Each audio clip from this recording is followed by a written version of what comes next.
Singapore's really developed tremendously as a country.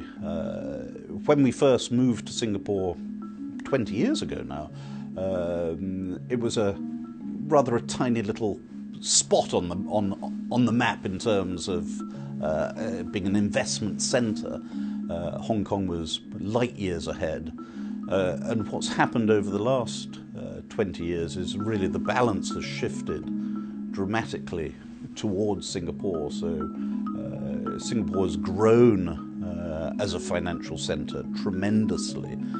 We've seen far more fund managers move to Singapore, far more activity on the investment side, and a lot of private banking moved to Singapore. So the landscape has changed really beyond recognition. It's been terribly impressive, very exciting. We have a team of 34 people looking through the region in various offices from Hong Kong, Malaysia, and Sydney, Bangkok, and Singapore remains our headquarters to which we monitor and analyze companies.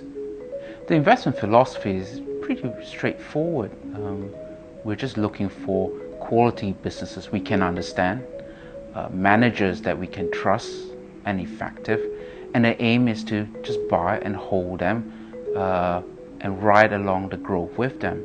In keeping with our investment process, the typical companies that we look out for will be straightforward businesses we can understand.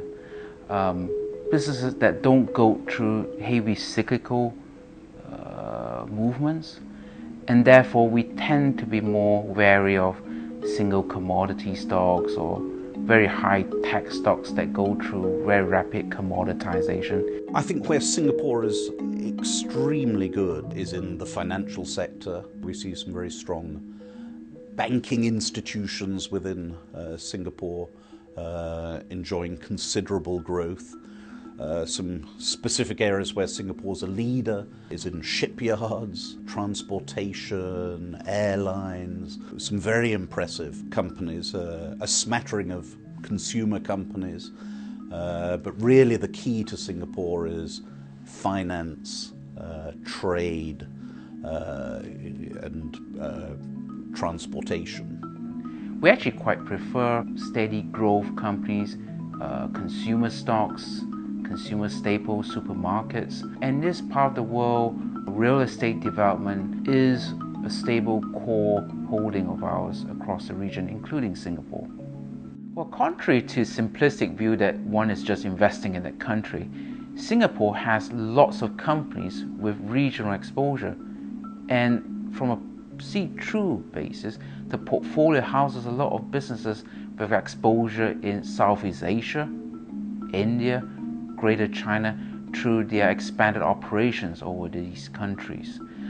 But on top of what you get of that is a long-developed corporate governance, accounting transparency. And again, as I said, most important of all, a culture emphasizing balance sheet strength. And that's what's important in the buy and hold discipline. Looking ahead, given the kind of volatilities we've seen in the West, there's no surprising countries over here, and Singapore is not excluded from that, to face quite a tough period ahead. What's important is we can find, and we are finding, companies with great balance sheet strength, and actually what we are seeing in the past few years, increasing dividend opportunities, good dividend yields out of these businesses backed by a solid currency, and that provides a lot of comfort for us to buy and hold through this cycle.